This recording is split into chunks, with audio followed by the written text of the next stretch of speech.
Hello, everybody, and welcome to this Wednesday edition of the Logan Blackman Show. I hope you all are ready for a fantastic episode. I hope you're ready to put your thinking caps on and think logically. I don't know if it's going to be a logical episode. I don't know if it's going to be a stupid episode. I don't know if it's going to be the most silliest episode you've ever heard in your life. But before we get into anything, let's make sure to go over to the housekeeping items first. Make sure to follow the Logan Blackman Show on every single form of social media: Twitter, Instagram, Facebook, YouTube, and, of course, Apple Podcasts and Spotify. You can find me on Twitter at Logan_Blackman. Instagram account's Blackman Logan. The show's Instagram account is The Logan Blackman Show. Facebook and YouTube, search The Logan Blackman Show. Make sure you like and follow the Facebook page and subscribe to the YouTube channel. You can make sure to check out our 2025 NFL Draft Recap. That is our latest video, and there will be a new video coming out for you on Saturday where we go over every single quarterback that was taken in the 2025 NFL Draft, discuss where they landed, how we think they'll do with their respected teams, how their futures will look, and yada, yada, yada. I think it's a fantastic video, so if you could go check that out, that'd be fantastic. You can also check out the blog posts at theloganblackmanshow.com. You can check out Mock Draft 4.0, which we will talk about. We haven't talked about Mock Draft 4.0 actually on this show because it came out on Thursday, and we just did the Draft Spectacular on last Wednesday's show, and I do apologize for this not being out on a Wednesday. I'm just a little bit off on my days recently. Like, the last video that we did came out on a Sunday, and the Logan Blackman Show videos are supposed to come out on Saturdays, and this is the first one since we started making weekly YouTube videos that it's come out on a Sunday. But, you know, I did a post-draft reaction video Friday morning, so to get that video done and edited in one day was not really possible. I think I got about halfway done by Saturday, and then I finished the rest of it Saturday morning. So realistically, I could have maybe got it posted, but it was taking so long to freaking upload, so it didn't work. It ended up not working out, but if you could go check out the video on the YouTube channel, I'd appreciate that. And also, make sure to subscribe to the podcast YouTube channel as well. And also make sure to check out the Believe in Iowa podcast as well: Twitter, Instagram, TikTok, Apple Podcasts, Spotify, yada, yada, yada, the whole 9 yards. But man, oh man, oh man. Again, I do apologize for the day late. And it won't happen again. At least I'll try not to make it happen again. But again, we're all just a little bit off on our days. But you know the general grasp of what this show today is going to be. We are going to be recapping literally everything that took place throughout the 2025 NFL Draft. We'll go over the first round. Obviously, we'll compare it to Mock Draft 4.0. We will go over all the different quarterback destinations. We will obviously talk about Shedeur Sanders falling all the way to the 5th round and so much more. We might even look at 2026 class because everybody keeps talking about how the 2026 class, that's the class that everybody's going to look to.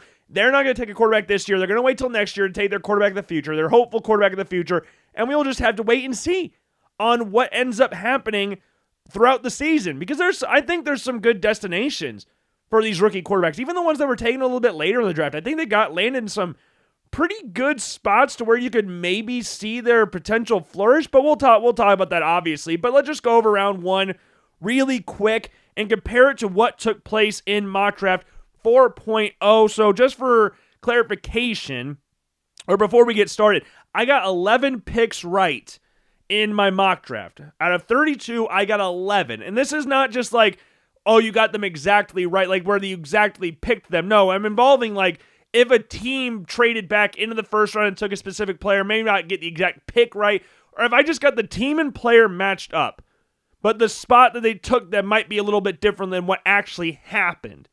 So like Jackson Dart's a prime example. I had him going to the New York Giants. I had the Giants trading up with the Lions at 28. They traded up with the Texans at 25.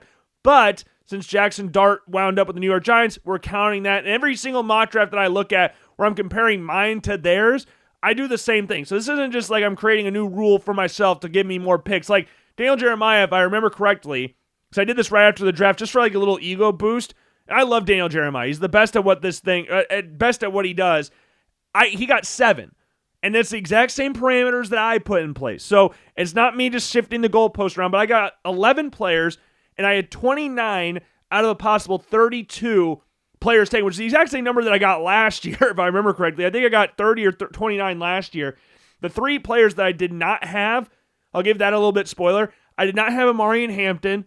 I did not have Tyleik Williams, and I did not have Josh Connerly. And I'll talk a little bit more about Josh Connerly and Tyleik Williams. I'll talk about all 3 of those guys here in a little bit. And I did have some players, obviously, that wound up not going in the first round. We'll talk about those guys a little bit. But starting off with pick number 1, the Titans, Cam Ward. I mean, he was the most obvious pick there. They needed a quarterback. Will Levis is not the answer. Him and Brian Callahan in a very shaky relationship. They needed a new franchise guy. And Cam Ward, I think, could be that guy. I mean, they unretired Warren Moon's number for Cam Ward. And Warren Moon presented it to him at a press conference, too. So, there's a belief in Cam Ward. It's hard not to see why. One thing you're not going to do, you can question some of the decision-making Cam Ward has done from time to time, where he tries to play a little bit, put the Superman cape on, I guess you could say, and try to force the issue a little bit. Every play needs to be a touchdown in certain situations in the mind of Cam Ward. If you watched him at Miami, it was a little bit more refined, but you saw that a lot at Washington State. That was the big question mark about him transferring, was that can he replicate, can he refine everything he did, at Washington State at Miami? And if you remember last year, because we do this every single year, after every draft, we look at the next year's class, and we talk about quarterbacks that could get into that first-round conversation that are not in that first-round conversation. If you remember last year when we did this, you can go check out the podcast on there. The 2 quarterbacks that we said were Riley Leonard, which did not end up working out, but Cam Ward. And these are 2 guys that I have talked about. Now, we'll talk about Riley Leonard, obviously, in a little bit. He ended up going to the 6th round of the Colts.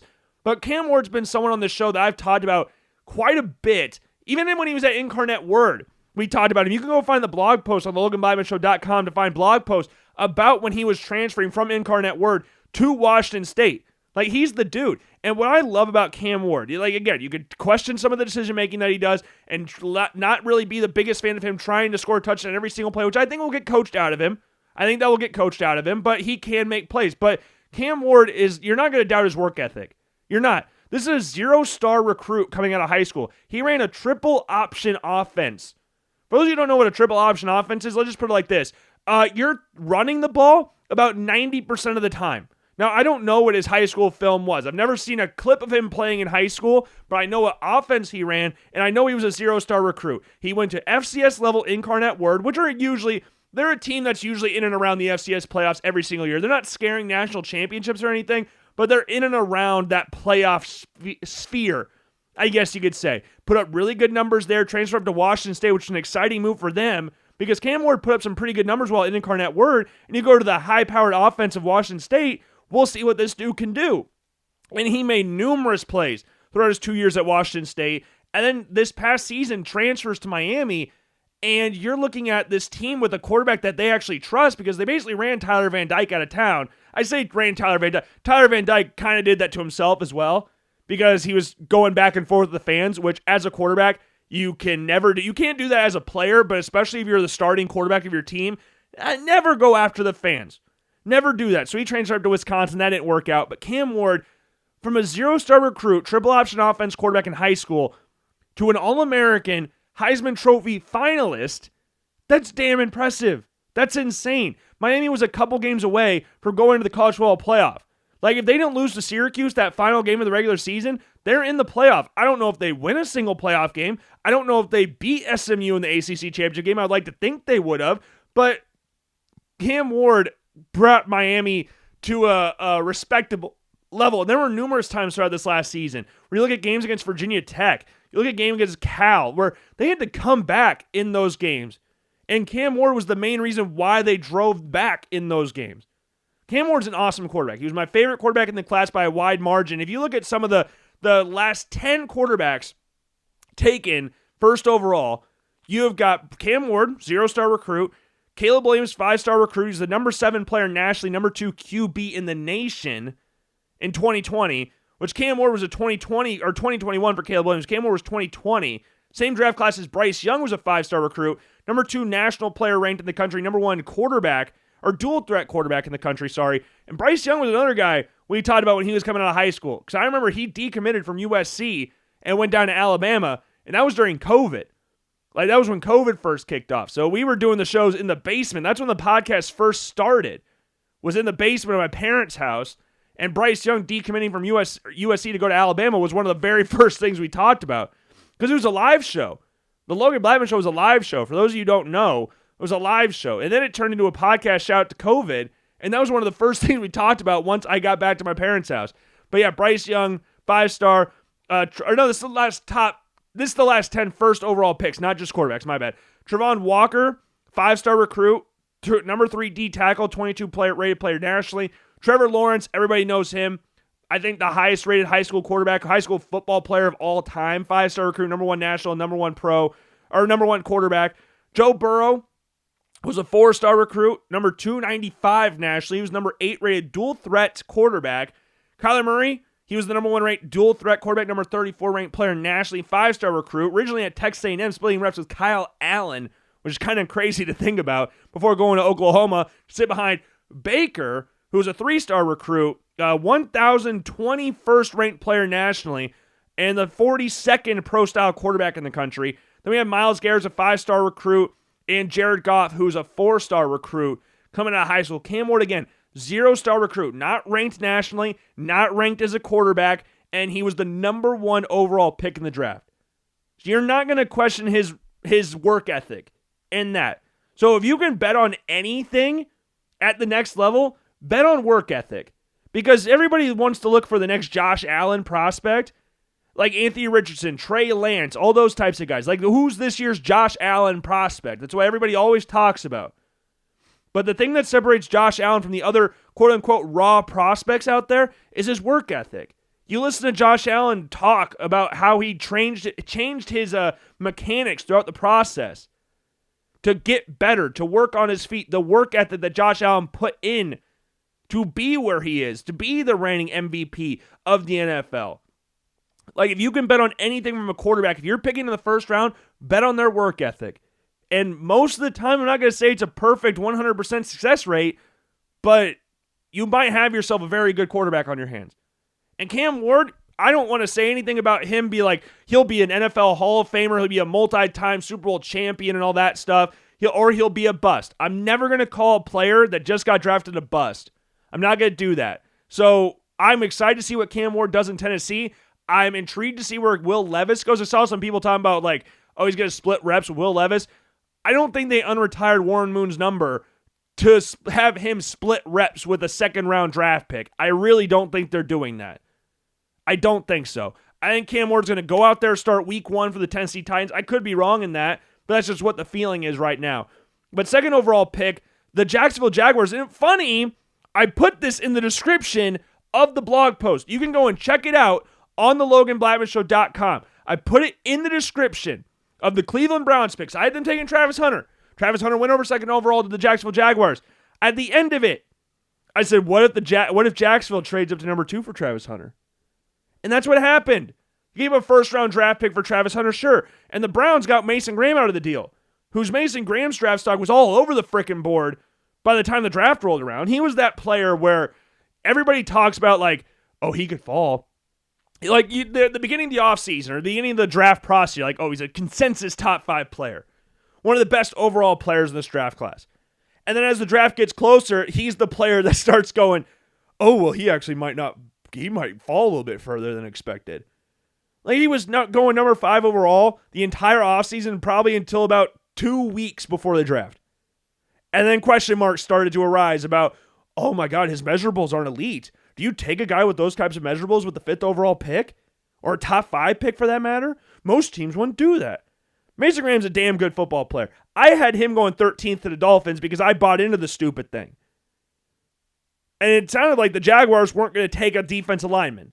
So if they weren't taking a defensive lineman, then Mason Graham was going to tumble down the draft boards. You look at a team like the 49ers at 11, because the Bears, it just seemed like they were going to take an offensive player. Maybe if Mason Graham was there, they would have changed their mind. But even with Mason Graham there, I did have them taking an offensive player. We'll talk about them in a little bit. But Mason Graham fits what the Browns want to do. You're in a division with Lamar Jackson, the Ravens run offense, the Bengals run offense, the Steelers who want to run the football. You need some more beef along the defensive line. You got Myles Garrett there still, obviously. So it's a nice fit, but man, having Travis Hunter right there, not taking him, is definitely a bold strategy, Cotton. Let's see if it pays off for him. But Travis Hunter in Jacksonville, I like it. I do. I mean, they were linked with Travis Hunter quite a bit throughout the offseason, but it was just not really feasible that they could get him. I did toy with the idea of the Patriots passing on him for Will Campbell and having Travis Hunter go to the Jaguars at 5, but it just didn't seem like he'd fall past the Giants at 3. And as we got close to the draft, obviously, so I had him, I think, going to the Patriots every single mock draft except for the last one. But Travis Hunter's just a gamer. Wide receiver, corner, doesn't matter where you play him at. He's obviously not going to play both sides fully at the kickoff his career. I'm sure they're going to start him off at one and then weed him into the other one, or they just throw him out to the fire. I have no idea. But if you're going to do that, this is a division you probably could get away with it, because if you look at the rest of the receivers in this division, just talking about from a cornerback standpoint, yes, you got the Texans with like Nico Collins. They got the Iowa State trio, because yes, they had Xavier Hutchinson already, but you got Jalen Noel and Jaden Higgins now added to the roster. Jaden Higgins being the first wide receiver taken in the second round was not something I expected, but I'm not surprised about it at the exact same time, because a lot of people really like Jaden Higgins as the draft guy. At the Senior Bowl, the friggin' Iowa State guys, Jalen Noel and Jaden Higgins, lit shit up. So the fact that they both went to Houston's pretty funny, especially with Xavier Hutchinson already there. Like, you don't remember when the Ravens ran the Heisman set when Mark Ingram, Lamar Jackson, and RG3 were in Baltimore, and all three of them, they lined them up in the backfield? They could run the Iowa State set down in Houston, because the chance of Nico Collins getting hurt, unfortunately, is probably high. But hey, you could run that and be perfectly fine, because all three of those guys are very good wide receivers. But apart from them, you got Michael Pittman with Indianapolis, and then the Titans, they just signed Tyler Lockett. Who else do the Titans have? They have Calvin Ridley. They have Treylon Burks, who they just refused to pick up his fifth-year option. Like, it's not a bad division to get into. But hey, him on offense with Brian Thomas on one side, with Trevor Lawrence throwing the ball, I think is beautiful. I'm excited to see what they do with him down there. I'm very intrigued to see what they do. And scary for fantasy purposes. Very scary to do. But it's like the Christian McCaffrey thing for years. It was like, are you going to be ballsy enough to take him and risk the injury? Or are you going to be ballsy enough not to take him? That's kind of what the situation is with Travis Hunter right now in regards to the fantasy realm, which doesn't matter in the grand scheme of things, but it is an interesting conversation. Third overall, Abdul Carter to the Giants. Yeah, that was pretty chalk pick at that point. He tried to get number 56. I don't know why.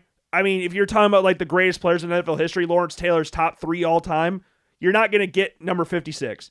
I'm sorry. I respect the fact that he asked him, but you were never going to get 56 in 100 years. You were never going to get that. Again, if you're looking at the pantheon of greats in the NFL, Lawrence Taylor is at worst a top 5 player of all time. And I'm including every position. So we're looking at Tom Brady, this is no order, Jerry Rice, Lawrence Taylor, then you probably got, Reggie White, maybe. Bruce Smith could be in that conversation as well. Deion Sanders could be in that conversation. You look at Joe Montana in that conversation. Walter Payton, Barry Sanders. Like, there's some great players, and Lawrence Taylor is firmly in that group of great, beyond great NFL players. You're not getting 56. No one in New England's getting number 12. No one in Chicago's getting number 34. Like, those numbers are not getting touched anywhere. So don't try and... I get it. It's fun, but come on, man. Come on. Let's not do that. Create your own legacy. You don't need to wear Lawrence Taylor's number. If he allowed you to wear it, cool, but the chance of that happening... Well, the chance of also Lawrence Taylor knowing his number was retired, it's also not very high. But I don't know if Lawrence Taylor can name all 32 NFL teams. I really don't. I really do not. But that's beside the point. Great NFL player. Legend, one of the greatest players of all time. Never getting 56. But Abdul Carter, yeah. You're in a division with Dak Prescott, Jalen Hurts, and Jane Daniels. You need to get after the quarterback. There you go. And yes, you got Kayvon Thibodeau, Brian Burns. We'll see what happens with Thibodeau, because they're not doing anything with Burns anytime soon. So we'll see what happens with Thibodeau. But Abdul Carter just moved to edge rusher last year. So, like, the potential there is crazy. Like, it's going to be fun to see what he does there. Patriots took Will Campbell. Easy pick. I mean, I think we talked about that every single mock draft we did, because he just felt like a Patriot. I always said I refused to elaborate on anything with guarding that. But it was like, he feels like the most New England Patriot player, but it's so hard to like say they're going to pass on Travis Hunter or Abdul Carter at number 4. But he just felt like a Patriot. Like, Bill Belichick always targeted offensive linemen, or not always, but He made a conscientious effort to improve the offensive line every single year in the NFL draft. And Mike Vrabel is a Bill Belichick guy. And he wants to protect Drake May. Drake May had one of the worst, had the worst offensive line in football last year. So now you get Morgan Moses at right tackle. You bring in Will Campbell. That's vastly improved from what you had the season before. And again, he just looks like a New England Patriot player. And then we talked about the Browns. Raiders at 6, Ashton Genty. If he was there, they're going to take him. I didn't think he would be there. I had the Jaguars taking Genty, which apparently if they didn't get the trade up with the Browns for Travis Hunter, they would have taken Genty. So screw you, Cleveland, because that might have got my mock draft even more correct hits. But Genty was just an obvious one. Pete Carroll wants to run the football. He does. You look at where he's had success with the USC Trojans, with the Seattle Seahawks. He wants to run the football. The Raiders had the worst rush offense in the league last year. You brought in Raheem Mostert, which is a nice get, but he's getting older. Genty is your number one guy. Get the guy you can't tackle. That's the guy you got at 6. The Jets, they took Armin Membu from Missouri, starting right tackle. You got Olu Fashanu at one side, Membu at the other side.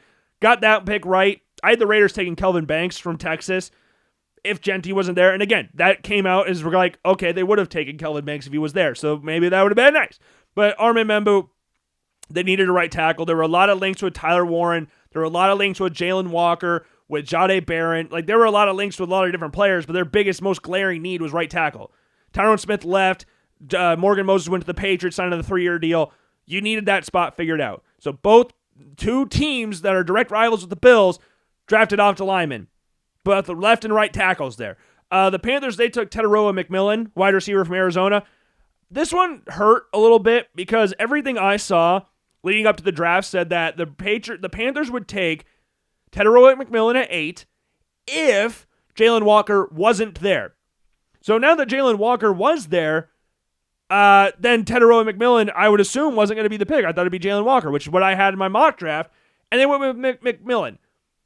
That makes sense.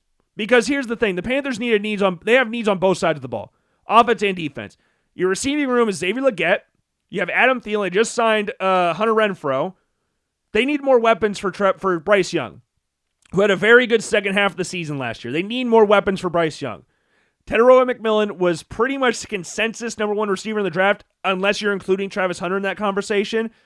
He's a big-bodied wide receiver in a team with Canales as the head coach, who came from Tampa Bay with Mike Evans, so he's been compared to Mike Evans and Drake London's McMillan.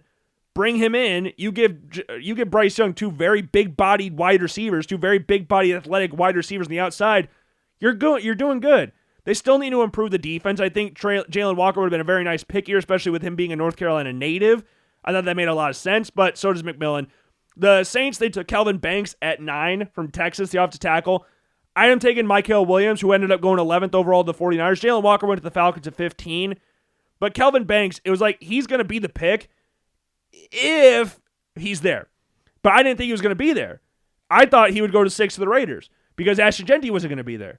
So the whole thing got jumbled up with the Jaguars trade up to 2. But the Saints needed offensive lineman. Ryan Ramczyk retired. You drafted Talisi Fuaga last year. He's a right tackle. You played him at left tackle. Talisi Fuaga was a right tackle at Oregon State. You can kick him back out to right tackle. You got Kelvin Banks at left tackle. You move Trevor Penning inside to guard. And your offensive line is vastly improved. You got Kellen Moore in there as the head coach. He's going to want the offense to improve. And it was just a matter of if the Saints took a D lineman or an offensive lineman. I didn't think an offensive lineman would have been available there. I didn't think at the time there would be one available. So I had them taking Williams. He went a couple picks later, but Banks fills the biggest need. There was never even talks of them taking a quarterback really, except for once the first initial shockwave of like, oh, the Giants aren't taking Shedeur Sanders, and everybody started linking the Saints to a quarterback, but then the Saints quickly snuffed out that rumor, like, we're not taking a quarterback. Hey, I don't know who said that. We're not taking one. And they took Banks. And we'll talk about the quarterback they did take here in a little bit. And the Bears at 10, they took Colston Loveland. I didn't take in Tyler Warren. I figured they were going to take a tight end, just given what Ben Johnson had talked about, where they're not targeting. Okay, well, I'll finish what I was really saying. They're not targeting specific positions. They're targeting players that can make a difference to the football team. They're drafting football players. He made an example of when the Lions drafted Jahmyr Gibbs. They didn't draft him because he was a running back. They drafted him because he was a difference maker. He's a playmaker. He's a football player. Not because he was a running back. Because they felt that he could add a difference to that offense. And the Bears think that Colston Loveland or Tyler Warren could do that. I went with Warren because of the fact that Ben Johnson was just waxing lyrically about him at the startup meeting. Like talking about how him and Dennis Allen sat around and watched film of Tyler Warren, but Colston Loveland fits probably more of what the Bears want to do. He fits what he's more comparable to Sam Laporta than Tyler Warren is. And Tyler Warren went 14 to the Colts, which ironically, I had Colston Loveland going to the Colts. So I just had the tight end flipped around. But the Bears were going to take an offensive guy. It was either going to be a tackle, tight end, or running back. Unless Mason Graham was available, then we would have had a different conversation. But they weren't trading up for Genty. The tackles were all gone. So it kind of just left you with the tight ends. And they went with a guy that was higher on their board, even though I thought Ben Johnson said otherwise a couple weeks ago. But again, I think he fits more with what they do. And with that, I do think it's interesting when people kind of like freak out about like a team drafting a tight end. Because when a team drafts a tight end, they already have a quote-unquote good one already on the roster. They're not replacing him. They're adding to the offense. They're going to be more 12 personnel. For those of you who don't know, that means they're playing with two tight ends. And what is always kind of funny with the Bears, I don't know if I brought this up before, but there's a contingent on Bears Twitter that like hates the Bears, but will defend the most like average players and talk about them like they're, I don't know, Joe Montana's or like Tony Gonzalez's of the world. Like the way some Bears fans still talk about Justin Fields is borderline creepy at this point. Like there's no world where he's better than Caleb Williams is. And Caleb Williams has only been in the league for 1 year. And I would take Caleb Williams 100 times out of 100 versus Justin Fields.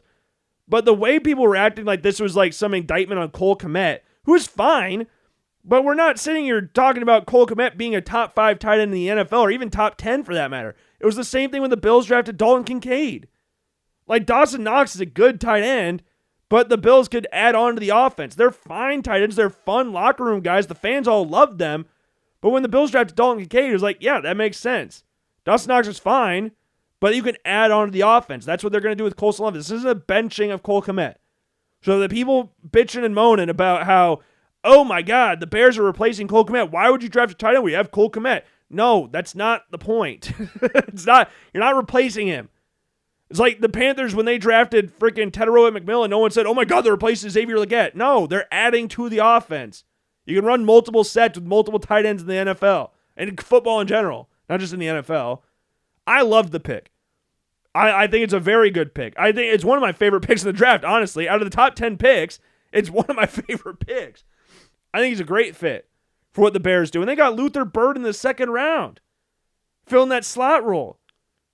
Good Lord. You know what we talked about last year around this time? Or maybe a couple weeks in the future, at this point last year? Like the Bears' skill positions are a little bit overhyped, given the way everybody was talking about them. This year, there's a legit conversation where like, okay, this is actually pretty solid. With Loveland in there, with Luther Burden coming into the fray. Like, that's what you want to see. That's what gets fans excited. You also got a new offensive tackle in there from Boston College, which was a big need there as well. Like, you got Kyle Monangai in there. You've been linked with freaking, what's his name? Nick Chubb, which Lord knows how true that is, or if Nick Chubb's going to play, or J.K. Dobbins or somebody like that. Who knows? But, hey, this is going to be a fun season. That NFC North is tough. It was tough last year, but it's getting even tougher right now. We talked about the Niners taking Mike Hill. I'm not going to talk about, like, the full in-depth of every single pick from 11 to 32, but I'll touch on some a little bit more than others. Cowboys Tyler Booker, this is one I will touch on because the Cowboys, the entire offseason, not the entire offseason, a lot of the offseason they were linked for taking wide receiver or running back. You look at Tedero McMillan, you look at Matthew Golden, two guys they were heavily linked with, and Tyler Booker ends up being the pick. So when you have your fans excited about taking a wide receiver and you take a lineman, that's not the sexiest pick in the world, but I can tell you this, that's the most Cowboys pick they could have made. And in at least one mock draft, I could have had him in two, I had the Cowboys taking Tyler Booker, but Booker was another one of those guys whose draft stock kind of went up and down throughout the offseason, where it was like I remember Daniel Jeremiah's first mock draft, he had him going 10th overall to the Bears. And I think the next one he didn't even have in the first round. Like, that's the kind of ebbs and flows we had with Tyler Booker's draft stock. But Tyler Booker, with Gray Zabel, these are the two best guards in the draft. And with Zach Martin retiring, Jerry Jones is not going to sit on his hands and leave that guard position open. And one thing that I think is important to note as well, and I talked about this in the video, the head coach of the Dallas Cowboys, his last name is Schottenheimer. As much as you would have loved a wide receiver, and as much as I think they would have drafted Tedoroy McMillan had he been available, your head coach wanted an offensive lineman. You don't have the name Schottenheimer and want to air the ball out. That's not in his DNA. That's not in his DNA. He might not even be there past this year, but I can tell you this, for the time being, as long as Brian Schottenheimer is the head coach of the Dallas Cowboys, they are going to want to be physical and want to run the football to some capacity. I'm not going to sit here and act like they're going to be able to run the ball like Marty's teams did back in the day, where he had like the Christian Okoye with the Chiefs or LaDainian Thomas with the Chargers or anything like that. I'm not saying they're going to do that, but they are going to want to run the ball to a certain extent. And yes, they don't have like a great wealth of running backs right now, like the most elite level running backs in the world. But hey, you have the Tylers in the front. You're going to have, that's a good start. Tyler Booker wants to end people's love for football. It's a pretty good player to want in the interior offensive line, especially with Dak coming off an injury too. I think it's a smart pick. It might not be the sexiest pick again, but I think it's a smart pick moving forward. The Dolphins, they took Kenneth Grant from Michigan. Smart pick. Colts took Tyler Warren. We already talked about that. Jalen Walker to the Falcons. First Georgia player the Atlanta Falcons have ever selected in the first round of the NFL draft, which does not feel real, but that's how it wound up here. Walter Nolan went to the Arizona Cardinals. Oh, I guess I should tell you what happened in mock draft 4.0 as well. So I had the Cowboys taking McMillan because, again, we talked about with Jalen Walker, I thought he'd go to the Panthers. The Dolphins, I had them taking Mason Graham, and I just had the wrong Michigan guy. And the 49ers, I guess I didn't even say this. I had them taking Walter Nolan, the D tackle we just said going to Arizona. I had him going to the 49ers because I didn't think Williams would be available. The Colts, Colston Loveland. Falcons, I had taken James Pierce, who they ended up taking at pick 26, which I think is interesting because James Pierce is a good player. James Pierce is one of the more natural edge rushers in this class. Like a very lean edge rusher. Like that's what I would describe him as. And they were linked with him quite a bit leading up to the draft process. And so I'm not surprised they took him. But I am surprised that they took him by trading it back into the first round by giving up a first round pick for next year. Like you gave up a 2026 first round pick for pick 26. Why? You gave up a first round pick for that? Yeah, you moved up 20 spots. I get that. But you gave up a first round. If James Pierce works out, then nobody really cares. If the Atlanta Falcons are as good of a team as they might be this year, they don't really care. But that's a hefty price to pay to move back into the first round. You don't see a lot of first round picks going for non-quarterbacks like that. And it's an interesting one, but again, I had James Pierce going there. The Cardinals, I had taken Emeka Egbuka. They ended up taking Walter Nolan. They want to continue to improve the defense line. They brought in Dalvin Tomlinson. They brought in Josh Sweat. They brought back Calais Campbell as well. A receiver was an option just because of the fact that they don't really have anybody apart from Marvin Harrison Jr. Yes, Michael Wilson is there. Greg Dortch is there. But apart from Harrison and Trey McBride at tight end, what other options do you really have on the outside? Emeka Egbuka was somebody that, per a lot of reports, every single team in the league liked to at least a certain extent. He's a willing blocker, can play in the slot and that kind of stuff, and he has familiarity with Marvin Harrison Jr., so I thought it made sense. But Jonathan Gannon being a defensive-minded head coach, he's been trying to restructure that defense pretty much ever since he's gotten down to the desert, so it makes sense. It makes sense. The Bengals at 17, they took Shamar Stewart. I had Mike Green going here, and I understand Mike Green had a sexual assault allegation against him going into this draft, but the reports I saw, and Mike Green didn't end up going all the way down until pick 59. So from 17 to 59, there's a big gap, and I'm not surprised in the slightest that Mike Green fell that far in the draft. Great player, led the nation in sacks this past season, but if you have allegations like that, it's not going to bode well for your draft stock. But the stuff that I saw said the Bengals would be a team that would look past that in the first round of the draft. They ultimately were not a team that did that, but the Ravens and the Bengals were two teams that it wouldn't surprise me if either one of them ended up taking him. But Cincinnati took Shamar Stewart, and it was kind of a divided pick on Twitter because Shedeur Stewart, there's no doubting his ceiling. We talked about this in the Draft Spectacular show last week. There's no doubting his ceiling. He might have the highest ceiling in the draft. He also might have the lowest floor in the draft. I mean, 4.5 sacks in 3 years at Texas A&M is not necessarily going to get people out of their seats and excited for drafting them along the defensive line. But the Bengals need playmakers on that defense. They do. Their defense was bad. The whole thing with Trey Hendrickson this offseason, Sam Hubbard obviously retired as well. Shedeur Stewart is pound for pound probably the most athletic player in the draft. And if he is anywhere close to what his ceiling suggests, the Bengals have a very good player on their hands. He's raw. He's going to need time, but he's got all the tools you're looking for to be an absolute stud, an absolute game wrecker coming off the edge. He can also play inside as well if you need him to. He might have not gotten to the quarterback, but he was a big part in getting other people and getting after the quarterback. So I think that's an important factor, another thing to factor in as well when looking at Shedeur Stewart. But I think it's a fine pick for the Bengals. I had him going to the Packers at 23 just because he felt like a Green Bay Packers player. But yeah, the Bengals, it does surprise me. The Seahawks, they took Gray Zabel. Again, I had them taking Gray Zabel. Makes sense. They need help in the offensive line. He's the best one available. Take him there at 18. They want to run the football. They want to be physical. They took Jalen Milroe in the 3rd round, which I think is a smart pick. We'll talk about that here in a little bit as well. The Bucs, they took Emeka Egbuka. I had them taking Max Harrison from Kentucky, the corner. Talking about adding some speed to the secondary. But if you look at the Bucs receiving core, and I said in the draft spectacular, I thought they were going defense the entire time. Like, I saw they were linked with Matthew Golden, but if you look at, like, Todd Bowles on defense, they were linked with Donovan Ezeraku from Boston College, Jihad Campbell, the corners, the safeties. Like, they were linked with pretty much every defensive player, and wide receiver just didn't really get talked about as much. But if you look deeper at it and go like, oh, Mike Evans is getting older, Chris Godwin's coming off an injury and getting older, you want to keep adding to that receiver room. Yes, Jalen McMillan's there, who had a really solid rookie season last year, but you need to add more to that offense as well. And Emeka Egbuka might not be the guy that everybody thought the Buccaneers would take, but I'm not mad at it. I'm not mad at it in the slightest. And Jihad Campbell, I think, would have been the pick here if not for a shoulder injury. So makes you really think about what could have been had that not happened. But Egbuka, I think, is a very good pick there. The Broncos at 20 took Jahdae Barron. I was so torn on where Jahdae Barron was going to go because his stock, he could have gone in the top 10. The lowest I saw him going was the Rams at 26.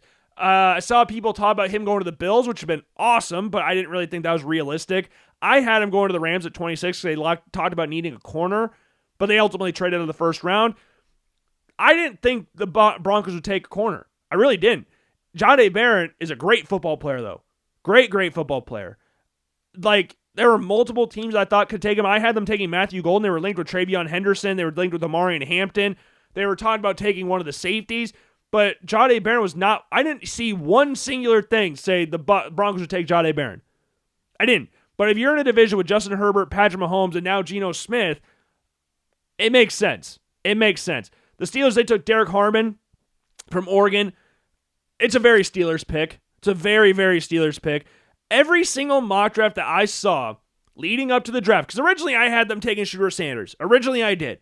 But every single mock draft that I saw was 0% confidence that Shedeur Sanders would be the pick there. Every single mock draft I saw was like, man, Shedeur Sanders could be the pick here. But I don't know. But I remember seeing like a few weeks ago where it's like Mike Tomlin didn't really view any of the quarterbacks as 1st-round draft picks.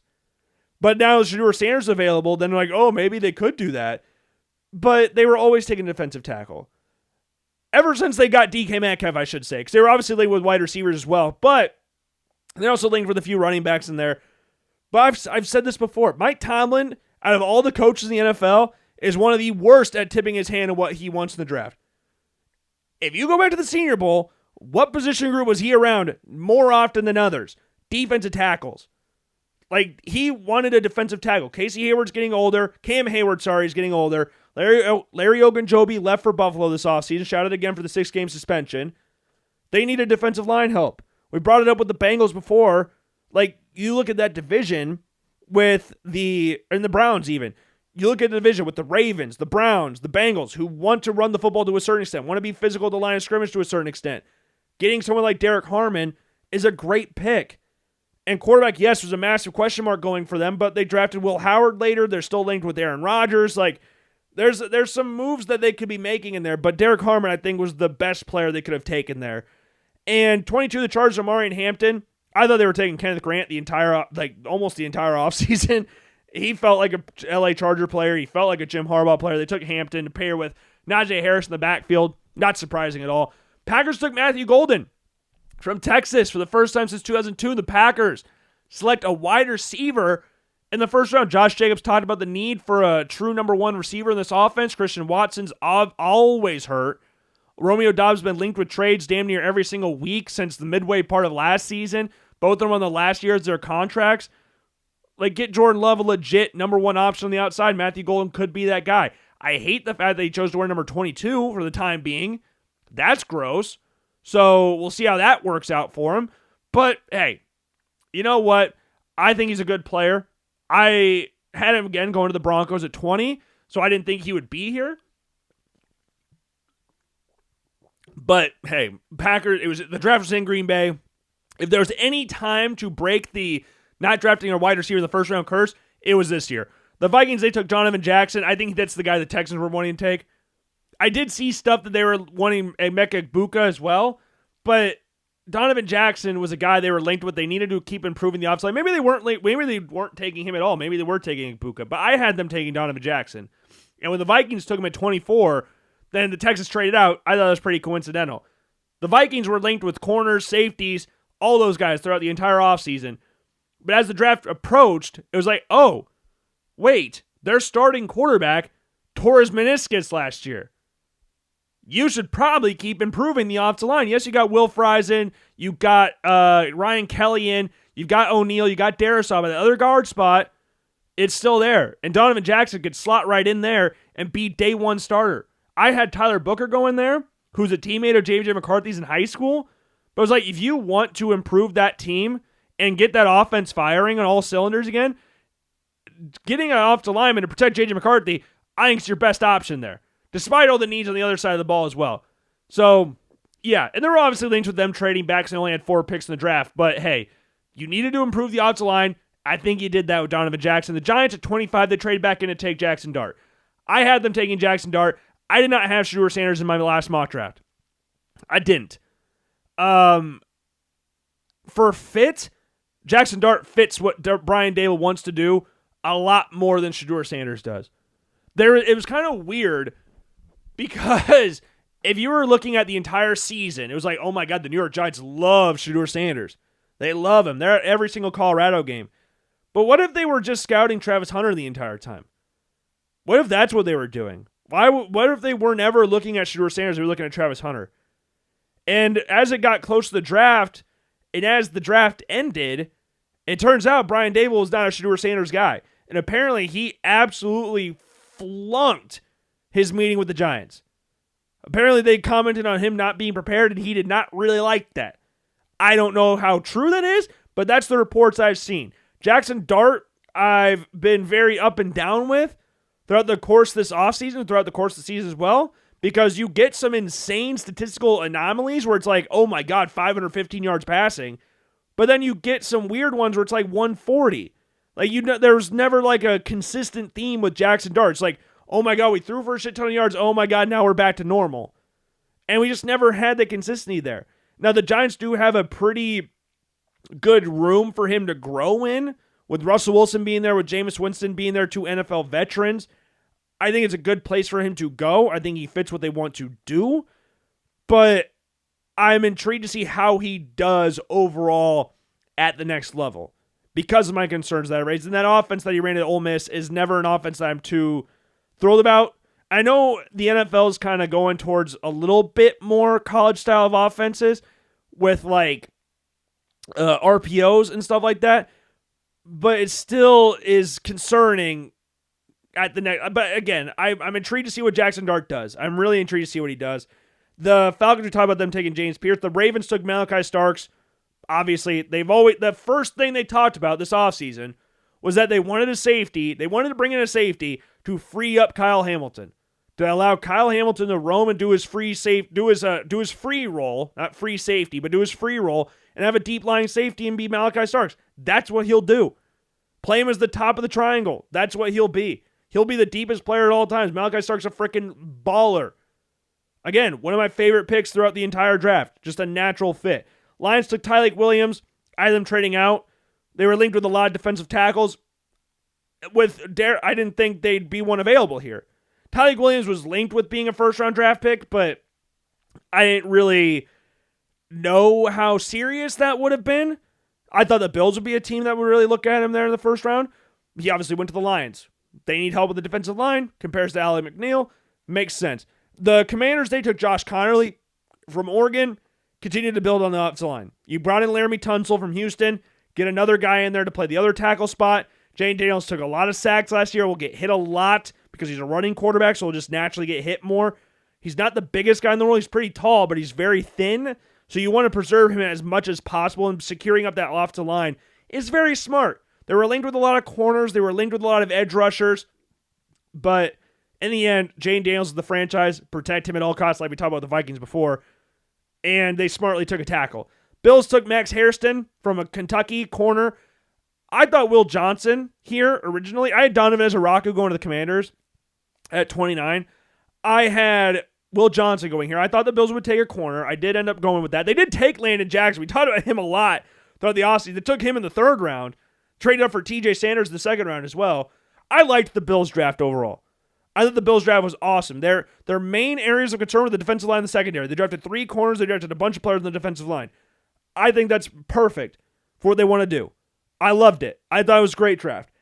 And Max Hairston, when you look at the Bills' defense, and I talked about this a lot throughout the season, the Bills matched up really well against teams with bigger receivers because they were physical. Rasul Douglas and Christian Benford were two of probably the biggest corner tandem in the NFL last year, and Christian Benford is one of the best cornerbacks in football.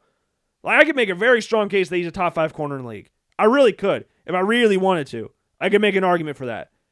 And Rasul Douglas was getting older. And one thing the Bills lacked, and one thing Christian Benford, I guess you could say, lacks, he doesn't have top end speed. Like, to go up against the Chiefs, to go up against the Dolphins. Thank God the Dolphins run a shit ton of crossing routes and don't run a shit ton of deep balls. Because if Tua could throw a deep ball, man, oh man, I'd be a little bit more scared to play the Miami Dolphins. But good thing they just run crossing routes because Tua can't throw the ball over 25 yards. I'm exaggerating, obviously. But still, the Bills needed speed. Like, if you even looking at games against the Houston Texans, they were susceptible to getting the top taken off the defense. They were susceptible into that. And a lot of that could go down to the safety help as well, with Cole Bishop struggling to hit the ground running last year. He had some moments, got better as the season went on, but early portions of the season, Cole Bishop definitely struggled. And Taylor Rapp was trying to injure his own players or injure himself more than actually do anything. Taylor Rapp's fine, but they needed more speed in the secondary. They talked about that. They needed more speed, and Max Hairston will provide that. He ran the fastest 40-yard dash of the combine, and you look at what the Bills did in the secondary as well, bringing back Trey White and Dane Jackson.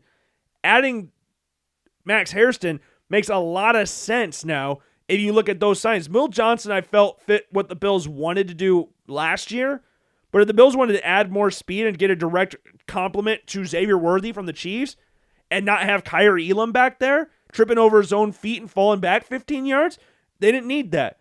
Max Hairston's a very confident corner. He's not the biggest guy in the world, which kind of concerns me a little bit. Because he's about 5'11", probably $185. Like, he's not the biggest guy in the world. He's not the most, like, surefire tackler out there. But he's got a dog mentality that you want from the cornerback, and he's fast as hell. And he's a good locker room guy. We saw him at the draft. He was the closest one to the stage, and he was high-fiving and dapping everybody up that walked up on stage. He was the first one there. Or the last person they saw every single time. He was up at every single player, high-fiving them. That's what the Bills want. And I think he adds an important piece to this defense that could help them get past the Chiefs in the playoffs. I'm not getting too ahead of myself here, but I think it could help them out in that regard. And then speaking of the Chiefs, the Eagles traded back. The Eagles traded up one spot to take Jihad Campbell. I mean, he's an Alabama player or Georgia player that fell in the draft a lot further than they should have. And he took the Eagles. I had the Eagles taking Jihad Campbell, and the Chiefs, they took Josh Simmons. It was funny. I originally had them taking Josh Connerly from Oregon. I originally had that. But I had Josh Simmons going to the Chiefs every single mock draft this offseason. Every single one. From mock draft 1.0 all the way down to mock draft 4.0. I had Josh Simmons going to the Chiefs. Except for when I first posted it and had Josh Connerly go in there. And then I changed it. Because I was like, you know what? I just posted this, but I'm going to be so pissed because I had him go in the air every single time, and I'm going to change it last second. Nope. Josh Simmons, you're going back. I did that a couple years ago. With the one that I always am reminded of is the Packers, where they drafted Lucas Van Ness. Every single mock draft, I had the Packers taking Lucas Van Ness. Until the last one, and I had taken Jackson Smith-Njigba. Every single mock draft, I had them taking Lucas Van Ness. Until the very last one, and they took frickin' Lucas Van... I had them taking Jackson Smith-Njigba. That was one of the lowest moments of my life in regards to watching the draft. Absolutely one of the lowest moments. 3 or 4 mock drafts in a row. And I changed it last second. So I was not doing that this year. But yeah, 11 picks, right, out of 32. I had Cam Ward to the Titans. I had Abdul Carter to the Giants, Will Campbell to the Patriots. I had Armin Membu to the Jets at 7.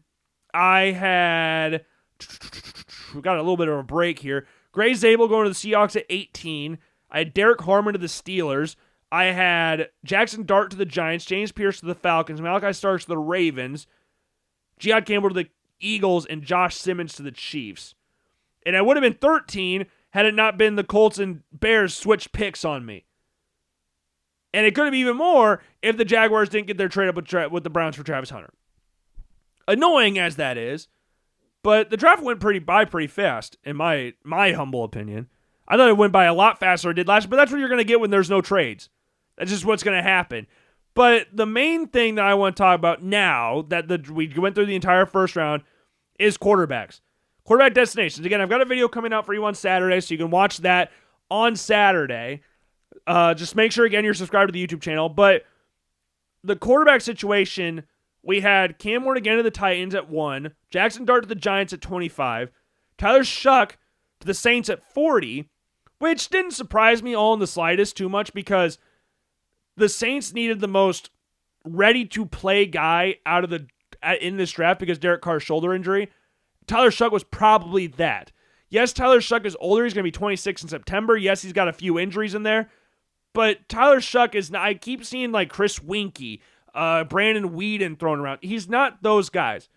Just because he's an older prospect does not mean he's directly comparable to those guys. It's just like every single white slot receiver is not Cooper Kupp or Julian Edelman. That's not... It's that...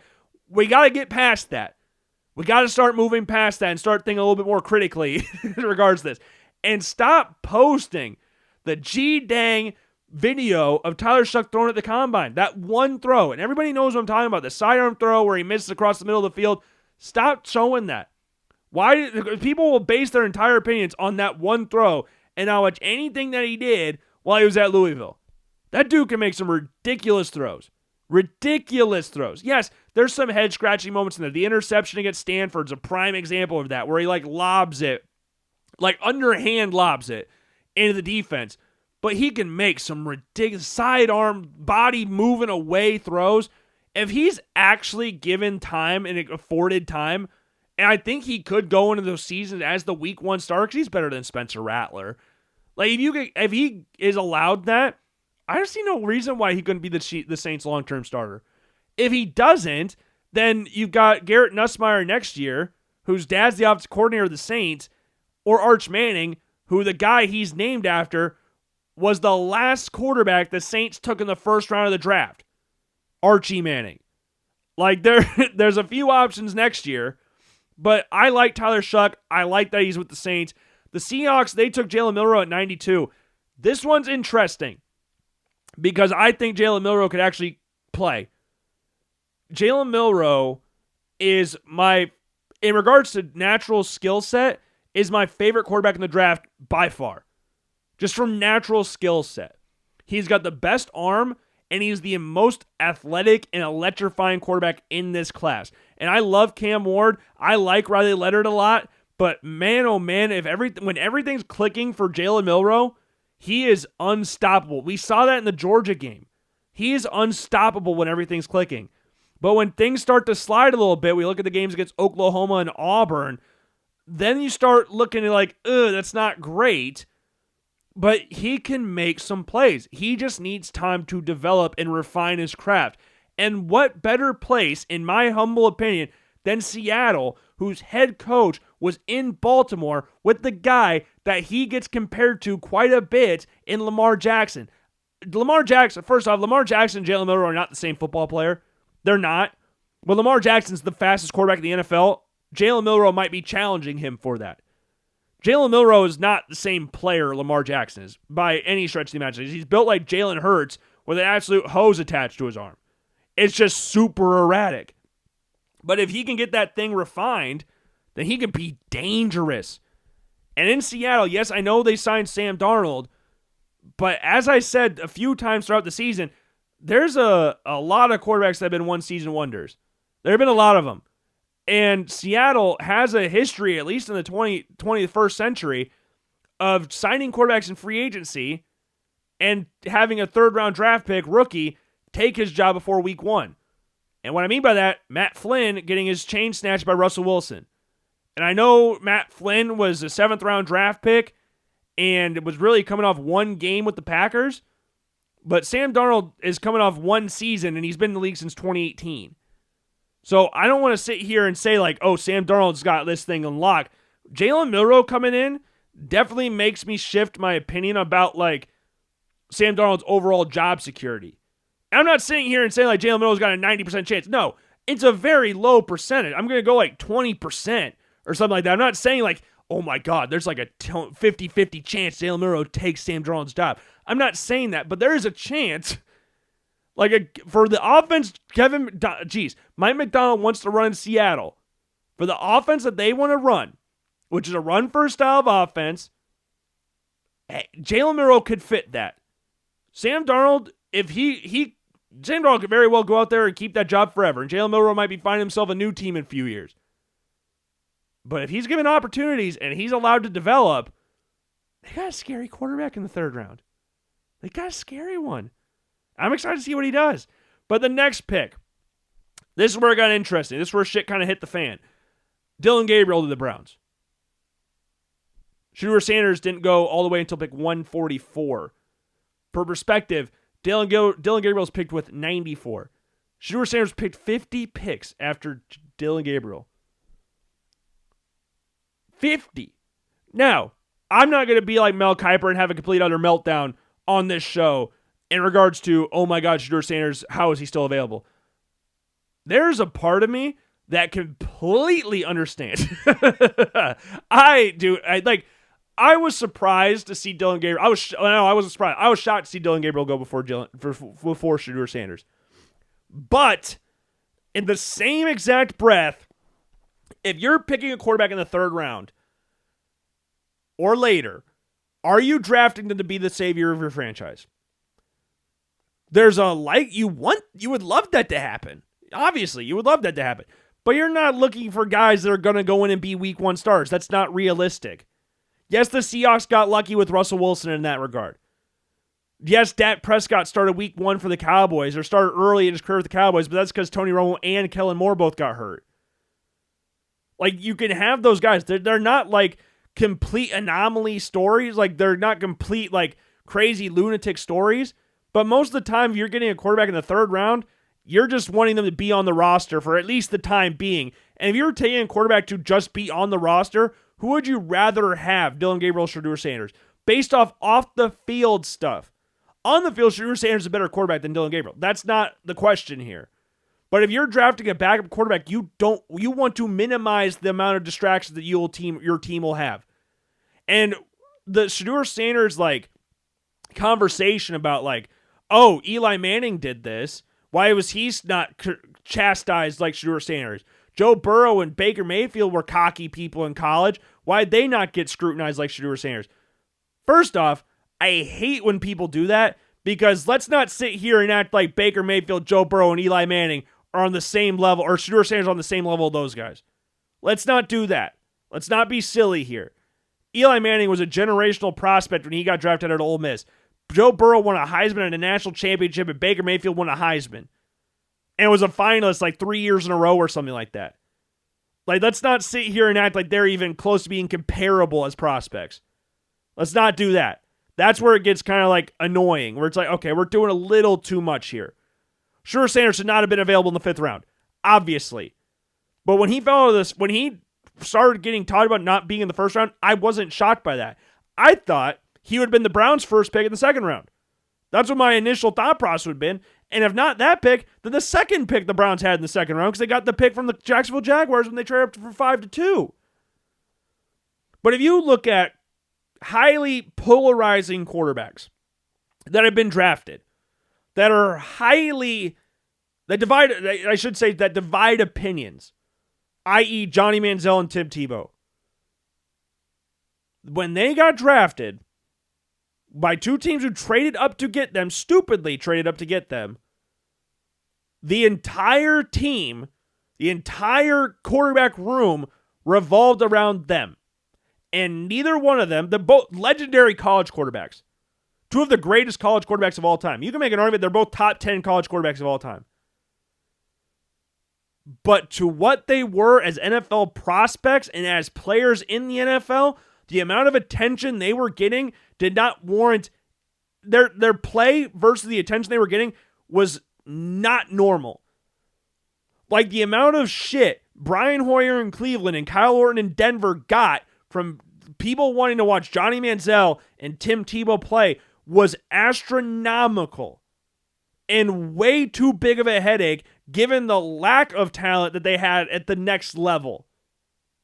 They just didn't have it for 2 varying reasons, 2 complete polar opposite individuals at that point in time, but they just didn't have it.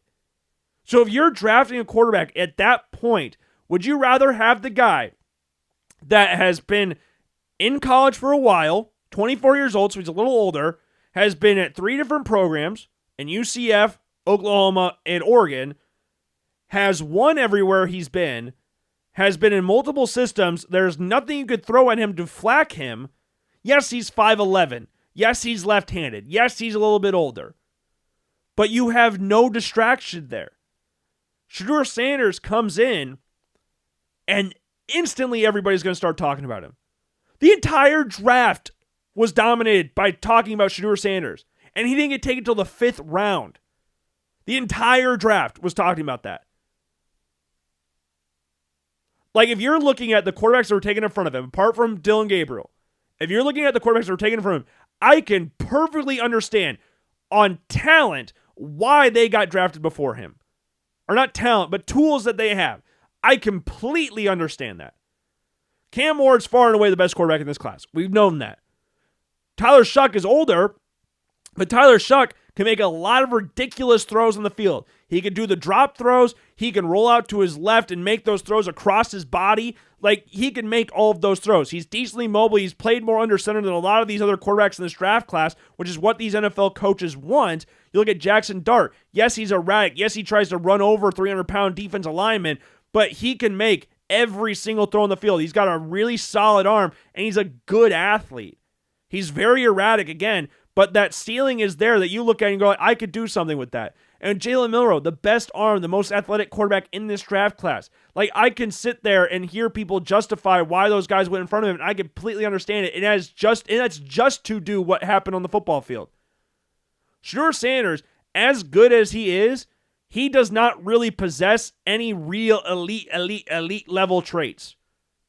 Or traits that you could look at and go, I could build on top of that. I think Shedeur Sanders is a very good point guard from the position. I think Shedeur Sanders can hit those intermediate throws really, really well. He has very great intermediate accuracy. He rolls out to his left better than every single quarterback in this draft class, and he is tough as hell. He took some shots. But when I hear people talking about like his completion percentage, on he's the most accurate quarterback in this class, did you not watch a single Colorado game last year? And no, they ran about 15 bubble routes a game because they had zero run offense. That was their run offense, was bubble screens. They couldn't run up the middle. They had zero ability to do that. So they countered that by running bubbles. And it worked. But Shedeur Sanders' completion percentage with that shot up like a freaking rocket. And I've always said this. Completion percentage is a good metric for like ball thrown, ball caught. It doesn't tell you how accurate that throw was. All it tells you is that the ball was thrown and the ball was caught. It doesn't tell you anything else than that. It doesn't tell you that it was a back shoulder throw, which I think is the hardest throw to make in a football field. It doesn't throw you if the receiver had nobody around him. It doesn't show you if the quarterback fit the ball between 3 defenders. It doesn't tell you any of that. That's accuracy. That's where you tell that. Completion percentage, that's not going to tell you the whole story in regards to accuracy. It's not. So I don't want to hear like he's the most accurate quarterback in his class because his completion percentage is high. No, I don't care about that. I think he's an accurate quarterback, yes. But let's not sit here and throw the statistic out of completion percentage and tell me that's why he's the most accurate. No, show me why he's the most accurate quarterback. And the fact of the matter is, Shedeur Sanders is not the best athlete. Out of the 4 quarterbacks taken in front of him, 5 quarterbacks, sorry, at Dillon Gabriel, no. But the 4 of the 5 quarterbacks taken in front of him, he's not a better athlete than. He's a worse athlete than Ward, Dart, Shuck, and Milroe. Arm strength. He doesn't have the same level of arm of those guys. Shedeur Sanders is late on a lot of throws, a lot of deep balls. He's late on them. And I think that will get improved upon at the next level, but that mixed with the fact that he's going to bring a lot of attention off the field is why he fell to the 5th round. And thinking that he was going to be a top 5 pick throughout the entire process and not throwing at the combine and not interviewing well. I've always talked about like interviewing at the combine is way more important than the on-the-field throwing portion of the combine for quarterbacks. But if you don't do well in the interview process, you better damn well have your ass out there throwing the football. Because especially if you're not a first-round draft pick, which the only reason we all believed Shedeur Sanders would be a first-round draft pick is because of what the media told us. We don't know what the NFL rooms are talking about in regards to Shedeur Sanders. And obviously, he was not a first-round draft pick by anybody. Because the teams that we were all linking him to, i.e. the Giants, the Saints, the Steelers, none of them took him. They all drafted quarterbacks. They all went completely different directions. The Browns even, a team we were linking them with the 2nd overall pick, they took another quarterback in front of him. Like, the NFL did not think as highly of Shedeur Sanders as everybody else out there seemingly did. And I think Shedeur Sanders is the 2nd best quarterback in this draft class based off what we saw in college. But if you're looking at ceilings, then yeah, I can completely understand why he fell. 5th round, again, is a little egregious. I'm not going to sit here and say like, oh yeah, he should have been a 5th round draft pick the entire time. But in a quarterback draft class that was consensually seen as weak, you're going to have quarterbacks fall a lot farther than what you would have probably initially expected. The Kenny Pickett draft is a prime example of that. I saw Malik Willis get talked about going to the Carolina Panthers at 6th overall in that draft. He didn't go to the 3rd round. Like, that shit happens. Kyle Trask, he was talked about being a potential 1st round draft pick. He was the last pick or 2nd to last pick in the 2nd round of that year's draft. Like, if your quarterback class is seen as weak and people are going to hype up a certain number of quarterbacks in those classes, don't be surprised if they fall. Because that's just what's going to happen. Especially if you look at next year's class and go like, oh, we can take a guy in that class versus this year's. And I'm not going to sit here and act like right now next year's class is comparable to last year's class where we had 6 quarterbacks over in the first 12 picks. But it's better than this year's class. Like, I can look at the ceilings of Allar, Nussmeier, Manning, Lenoris Sellers, and look at those guys and go, I can build on that with the stuff that they've built right now and look to next year and draft that next year. There will be more than 2 quarterbacks drafted in the 1st round next year. I'm fairly confident in saying that. At this point in time, obviously that could change. It's April 30th right now. That could change. But the whole like meltdown in regards to Shedeur Sanders dropping the draft, it's way blown out of proportion. Like, if in regards to like Shedeur Sanders, it's like you have to be so like insane on one way or the other. Or extreme. Sorry, that's the better word. You have to be so extreme on this end or that end in regards to I hate him or I love him. Like we talked about the number retirement a couple weeks ago. Like I have no issue with them retiring his number. I have absolutely no issue. Statistically, he's one of the best quarterbacks in Colorado history. He played for Colorado for 2 seasons and damn near has every single passing record. Like, I have no problem with them unretiring it, but the way some people talked about it was like, good Lord. They didn't retire Shiloh's number. Like, come on. And bringing up, like, Tim Tebow. Like, that's Florida's problem. Tim Tebow having his number retired and not having his number retired as Shedeur Sanders does, that has nothing to do with Shedeur Sanders in Colorado. That's Florida's issue. Florida can figure that one out. Like, Graham Mertz wore 15 last year. Like, that's pretty crazy. But Florida, they don't need to retire numbers. If Colorado wants to retire Shedeur Sanders' number, that's fine. They're well within their rights to, because statistically, again, he is in every single major statistical category in regards to Colorado football history. He was only there for 2 years. That's pretty damn impressive. And with Shedeur Sanders in the Browns, I honestly don't think there could have been a better spot he landed than Cleveland. Because if you look at this shit show of a quarterback room the Cleveland Browns have put together right now, he could very well be a starter fairly early in his career as a 5th-round draft pick. Now, he does need to beat out Dillon Gabriel, who we need to keep reminding ourselves was drafted before him. So Dillon Gabriel is going to have, rightly or wrongly, a longer leash than Shedeur Sanders will. Because he was drafted not just 2 rounds before him, 50 picks before him. 50 picks before him. That is insane. That is ridiculous that he was taking 50 picks before him. Because Dillon Gabriel, talent-wise, is not 50 picks better than Shedeur Sanders. In the slightest. But as I've talked about before, that ceiling that you're bringing in there, what you could do to mold that, plus all the off-the-field stuff that's going to be on, and you could talk about, like, it's not going to be anything bad. It doesn't matter if it's good or bad. NFL teams do not need a distraction from a backup quarterback. They don't need that. That's not good for them. They don't need that. These coaches do not want to deal with that. Did you see the draft room when they drafted Shedeur Sanders? They were not really cheering around, stepping and high-fiving everybody. It was super serious. Like, they don't need those distractions. I don't care what the distraction, quote-unquote, is. It doesn't matter. It's the fact that it is a distraction.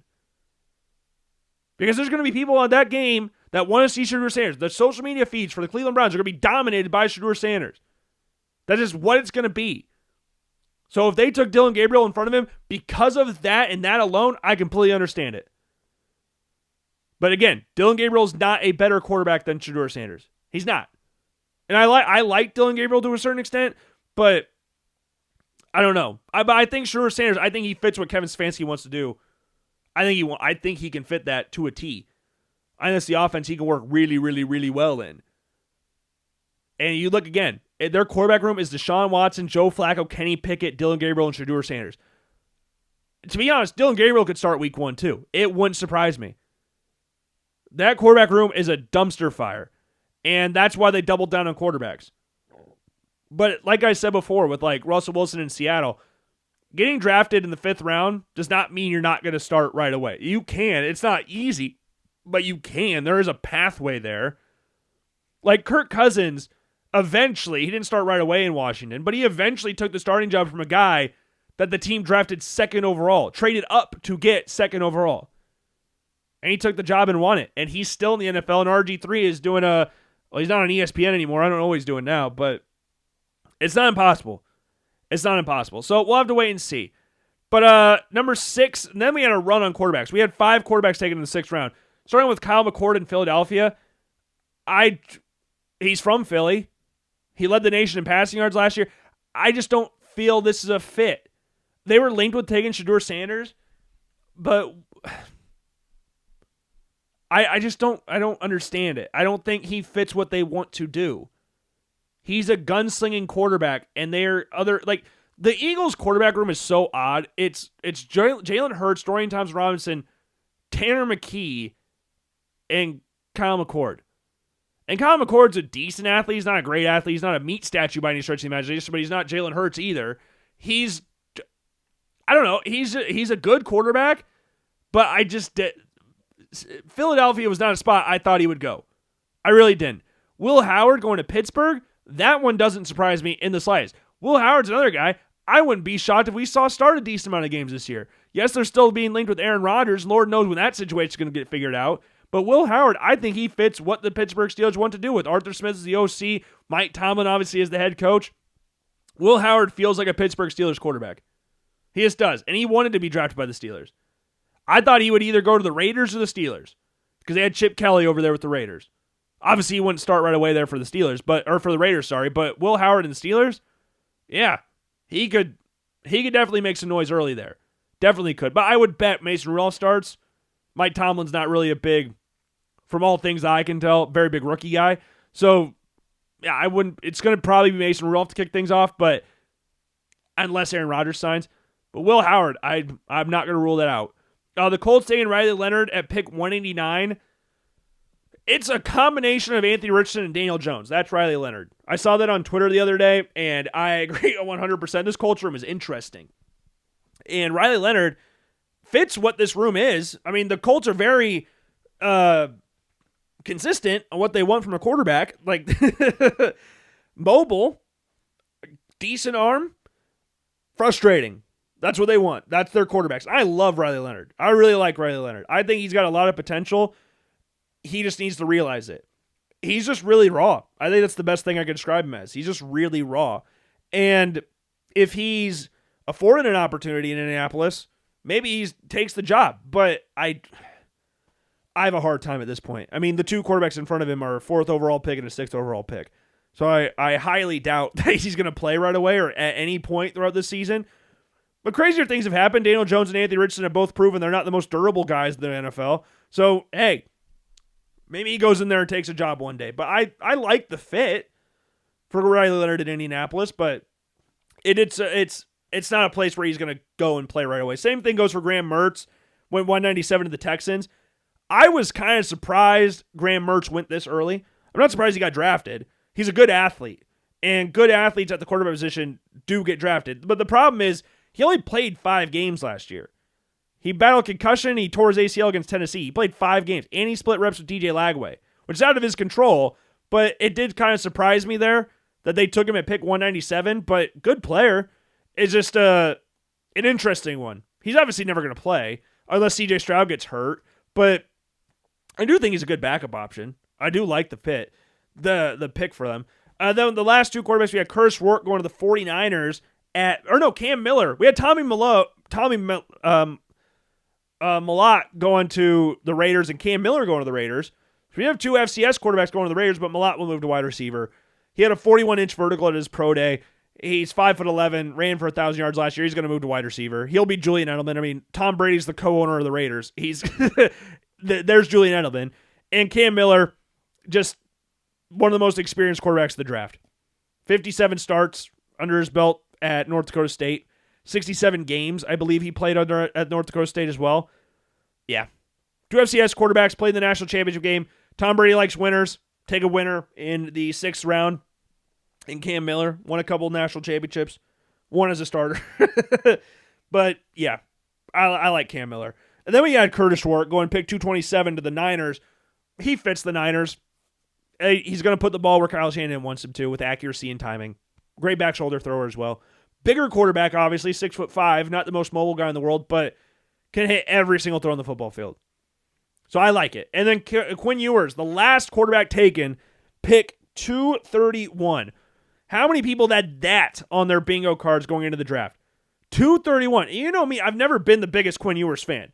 I've always been kind of hesitant around Quinn Ewers, but pick 231? That did surprise me. But a team like the Dolphins, that's his offense. That's the offense he ran at Texas is the offense he's going to run with the Miami Dolphins. So it's perfect. Why do we even need to worry about it? They ran a shit ton of crossing routes. They used their running backs in the pass game.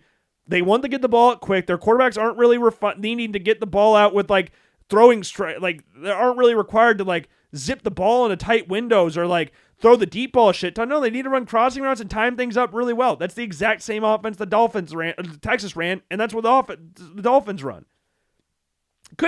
For all these quarterbacks, the best fit is Quinn Ewers going to the Dolphins, and he was the last quarterback taken this entire draft.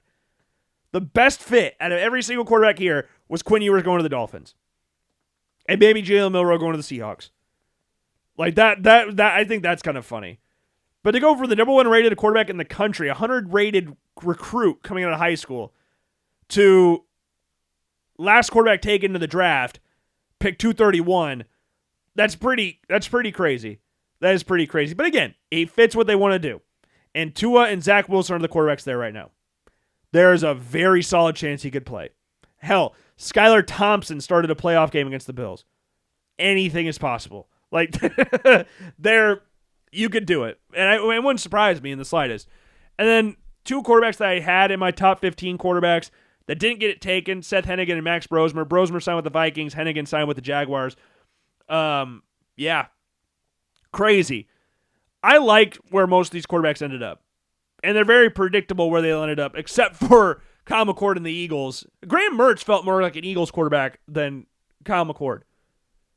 It would have been kind of funny to see Kyle McCord in Houston because he would have been back up to CJ Stroud again. But I thought that would have made more sense than Graham Mertz. Or vice versa. I thought Graham Mertz would have made more sense than Kyle McCord in Philly. From a mobility standpoint. And again, Kyle McCord is not a meat statue. I'm not trying to make it sound like he's Peyton Manning or Tom Brady out there. But he's also not like an elite athlete either. Like, I don't know. It's an interesting fit. It's an interesting fit there. But I like where most of those quarterbacks went. And we had 13 or 14 quarterbacks taken in the draft, depending on if you want to include Tommy Mellott as a quarterback or a wide receiver. You know he's going to play wide receiver in the NFL. But it was kind of funny. They went 2 picks, 213 Mellott and then 215 Cam Miller. They announced them both as quarterbacks, but I turned to my dad when they picked Mellott. I was like, oh, he's going to play wide receiver. He's not playing quarterback. He's not playing quarterback at the next level. But yeah, that's basically the summary of the 2025 NFL draft. Yeah, fun stuff. Fun stuff. I love the NFL draft. It's the best time of the year. It's the scary time of the year. But yeah, I unfortunately liked the Patriots draft. That one kind of pisses me off a little bit. I mean, getting Will Campbell at number 4 is just the most Patriots thing ever. And then getting Travion Henderson and Kyle Williams and Jared Wilson in day 2, I don't like that at all. They got Joshua Farmer in the 4th round too. That's annoying. Like, Patriots had a good draft. And that pisses me off to my core. Travion Henderson is another very Patriot player. Very Patriot. Best run blocker, or best pass protector out of the running backs in this draft class too. And Kyle Williams at Washington State, yeah. I hate that I like the Patriots draft. It actually pisses me off. It actually hurts me to my core to say that they had a good draft, but they did. They did, and that's ridiculously annoying. But yeah. First round's done and dusted. The first round, the entire draft's done and dusted. Yeah. It's interesting. It's interesting. And at this point, I'm gonna make a prediction for offensive and defensive rookie of the years. Just right now. Just because it's fun. Offensive rookie of the year, I'm gonna go with either Ashton Genty or Cam Ward. Because Ashton Genty's going to get every single carry in Las Vegas. But their offensive line's not the greatest, so that's concerning. But they can't tackle him, so that'll be interesting. And Cam Ward because he's a quarterback. And he's going to start week 1. And I think that will help the Titans out tremendously. I remember when we did that, I did that show with Brady a month or 2 ago. We talked about worst to first. And my pick was the Titans. Not that it was actually going to happen, but they had the best chance in the AFC to do that, in my opinion. I think Cam Ward, if he's able to do that, then he'll walk away with Rookie of the Year. We'll have to see. We'll have to wait and see on that front. I want to see who else the Titans drafted. I don't really remember who else they drafted. What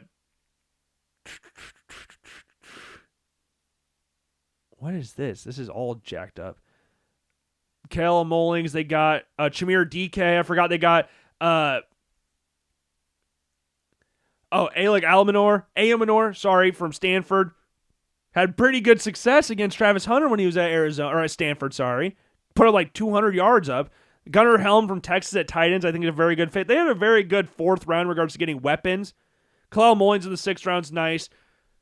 Yeah. I think the Titans will be vastly improved from what they were last year. I think a lot of that goes down to what they have now at quarterback. I trust that a lot more than Will Levis. And the defensive rookie of the year, I'm going to go with Abdul Carter. I just am. It's lazy. I don't really care. But I could change this. I could change this. I could also see Jalen Walker being Rookie of the Year. One of those two. So my picks for offensive are Cam Ward or Ashton Genty, defensive Abdul Carter or Jalen Walker.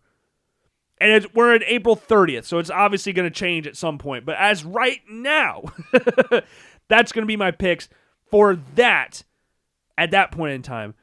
But I want to, I did see this. Former 5 stars that went undrafted. This is random.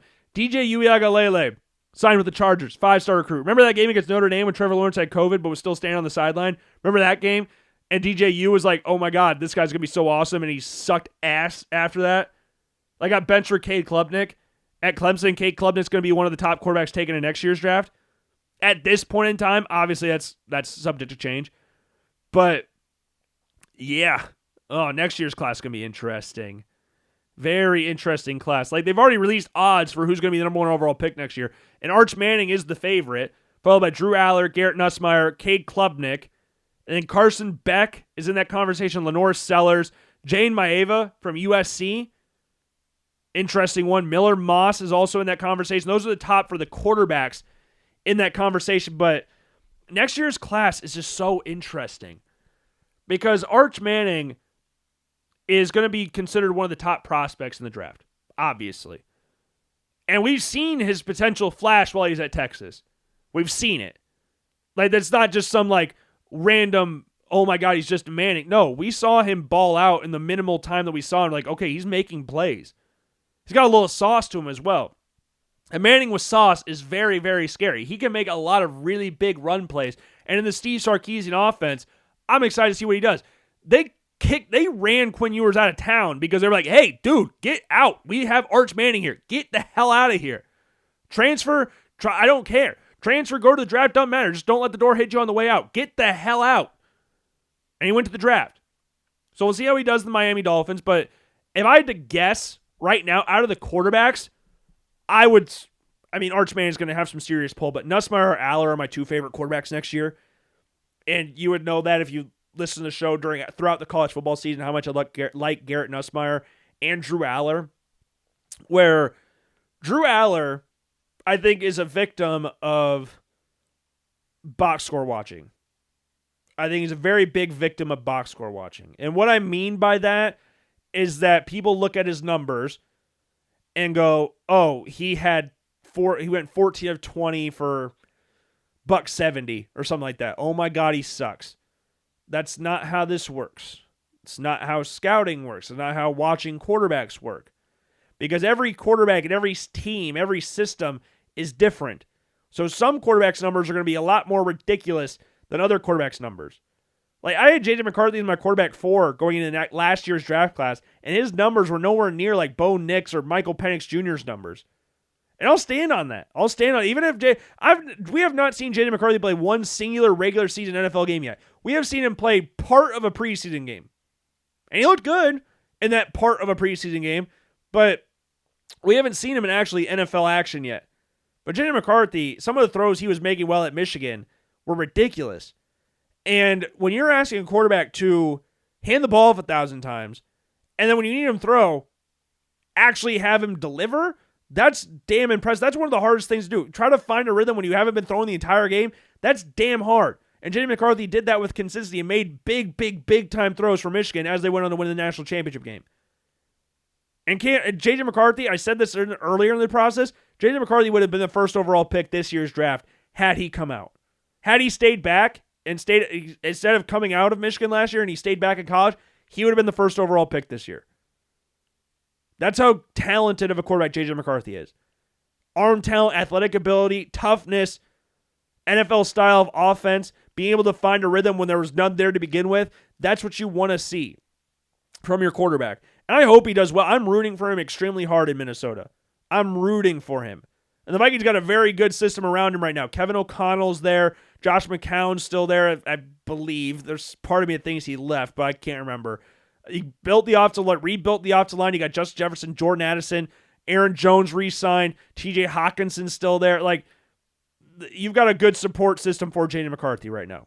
And I'm excited to see what he does. But Drew Allar, I was so excited to watch the Big Ten Championship game this year because I knew that nobody really watched Drew Allar play throughout the course of the season.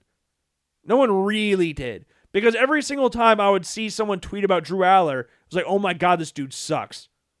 Oh my God, what do people see? There's like, look at his stats. No, it's not how that works. The Big Ten championship game, Drew Allar's stats in the Big Ten championship game against Oregon were not like mind-boggling by any stretch of the imagination. If you just looked at his stats in the game itself, you'd probably gone, oh man, this dude had a pretty rough game.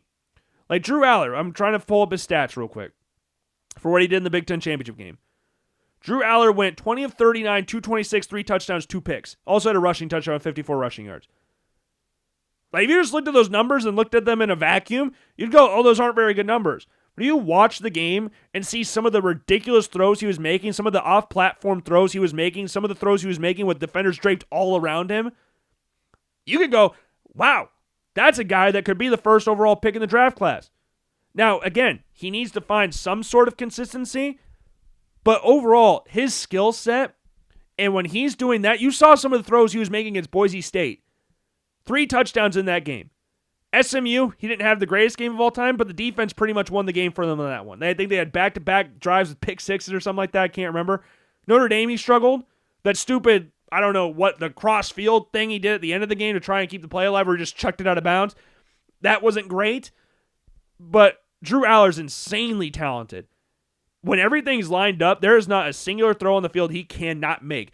If we're talking about a quarterback for the Josh Allen of this year's class, it's Drew Allar.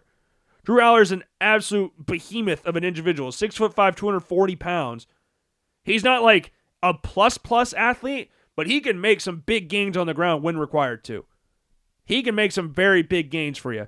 And I would not be shocked if he was the first overall pick in next year's draft. Same goes for Garrett Nussmeier. But Nussmeier's big problem is not necessarily that, oh my God, we need to like box score watching with Nussmeier. That's not his big issue. Nussmeier's big issue is that he's got a really good arm and he's not afraid to just cut it loose. He is sometimes very reckless. He is a gunslinger by the definition of it. You look at games against Texas A&M and Alabama, and he made some big throws in those games, but he also made some very questionable throws as well. The Alabama game is an interesting one because that was just raining the entire time, and Jalen Miller ran for like 500 yards in that game. But when everything's clicked, the game against Baylor, Garrett Nussmeier was making some crazy throws in that game. Game against Ole Miss, he completed 43% of his passes in the game against Ole Miss, and he still made some crazy throws in that game. His timing and anticipation to be able to throw receivers open and throw the ball when the receiver, if you looked at the back angle of not every, but a lot of his throws, the receiver is blocked by the defender. You cannot see the receiver when he lets go of the ball. His timing is one of the best in college football. And if he's like refined and everything, there is no doubt in my mind he couldn't be the first overall pick. But Arch Manning's going to drive a lot of conversations. A lot of conversations. But right now, based off what we've seen, I've seen more of Allar and Nussmeier than I have of Arch Manning. We've seen blips of Arch Manning. And what those blips we've seen, we've liked it, but it's not enough to make me go like, oh yeah, Nussmeier and Allar are going to be behind him. Right now, it's like 1A and 1B for me. I'm going to try and get something out next week sometime. Going over next year's draft class. I don't know when that will be. But those two guys are my favorite quarterbacks in the draft class at this point in time. They were two of my favorite quarterbacks in this year's draft class before they decided to go back to college. But those two, they're really, really good. Klubnik goes under the radar quite a bit. We talked about that towards the end of last season. Like, Klubnik sneakily had a great season for Clemson. I'm trying to say this in the least weird way possible. He doesn't do anything really that sexy for you from the quarterback position. He's a good athlete. Don't get me wrong. He's a good athlete. But no one looks at, you see Cade Klubnik, and this is the unfortunate thing. No one looks at that and goes, oh yeah, I want to watch some Cade Klubnik stuff. And that's completely like stupid. But that's how a lot of people think. There's been portions of time where I've thought like that. So I'm not saying like this is some random thing that I'm putting on other people. No, there's been times I've been like that. But Lenore Sellers, he's fun as hell. Signed a new NIL deal this offseason. He's fun as hell. He's an electrifying player. And South Carolina's got a very fun offense, and Lenore Sellers has been doing a lot of good things for South Carolina since being the starter there. Jane Maeva, I don't really see being that high at this point in time. I could be wrong, but he's with Lincoln Riley, so it's hard not to sit here and go like, oh yeah, I understand why. But Carson Beck at Miami, that's an interesting thing to look out for because it's a new system. They're going to be putting up more numbers this year. The run game was a big reason why he thinks his numbers weren't as good last year. But there's moments where you're like, man, he's doing stuff really, really good. And then other moments you're just left scratch your head. Like the game against Alabama is such like a complete 180 game where it's like the start of it, you're like, what the hell is happening? And at the end of the game, you're like, that was a really good bounce back performance from him. Like, it's one thing to throw 3 or 4 interceptions. Oh, I brought this up with Kyle McCord before. It's one thing to throw 4, 5, 6 interceptions in a game, but how you respond from that and not let it stack on top of each other to where you're throwing like 15 and 20 interceptions in the last 3 games of the season. Like, how you're able to recover from that mentally, I think is a big thing. And that Alabama game was a big step for him, for Carson Beck, but I don't know, just something about him. I had him as QB1 going to the draft last year. And that's not something I'm really proud to say, but that's what happened. That's what happened. So he's going to be definitely one to watch out for. He's kind of like fallen off of people's radars because of how he did last season at Georgia. No one's really talking about him like that. Like if you look at like who people are talking about being the number 1 pick next year, it's either Manning, Allar, Nussmeier, Sellers, and never Beck. Beck is never thrown around in that conversation. And I think he just rubs people the wrong way. I just think he rubs people the wrong way. But, yeah, at this point in time, I don't have a legit order at this point, but my top 5 is unquestionably at this point Allar, Nussmeier, Manning, Klubnik, and Sellers. Those are my top 5. In no order. I'm not saying those are ordered by any stretch of the imagination, but those are my top 5 guys, I would say, for next year's draft. Sawyer Robertson from Baylor is an interesting player to look at in regards to size and just arm talent. He's an interesting player to look at. I'm not sitting here and saying he's going to be like a top 5 pick or anything at this point in time, but he's 6'4", 220, damn near 30 touchdowns. Yes, he has 8 interceptions to his name. He can get a little erratic at times, but he's got some skills that you could look at and go, I could build something there. I don't know if I'll say he's going to be my guy that could get in that first-round draft pick conversation, but I'm not going to say he's not either. Like, let's see. Who are some quarterbacks that we could look at? Rocco Becht could be in that conversation. And I'm not even joking. Rocco Becht really could be in that conversation. If he is able... like the thing with Rocco that I think is interesting, and I talked about this during last season, I thought Rocco would be better than what his stats said. I thought he would have a better statistical season last year. I did. And the thing is that's crazy is that he had a better statistical season this year than he did last year. The season prior, sorry. But Rocco Becht, there were moments where you look at him and go, he is making some ridiculous plays. But then there were other moments where, like, you've not seen him play for the first 3 quarters. Like Baylor, he struggled early. West Virginia, he struggled to a certain extent. UCF, Texas Tech, Kansas. Like, there are games where he struggled to get things going really early. And the game against UCF, end of the game, that drive at the end, the drive as we could call it, was fantastic. That's what you want to have from your quarterback. And we know the NFL loves Matt Campbell. We know the NFL loves these recent trends of Iowa State players. You look at Will McDonald getting drafted in the first round, Breece Hall. You look at Jaden Higgins, Jalen Knoll getting drafted with high picks. Like, the NFL is loving these Iowa State players right now.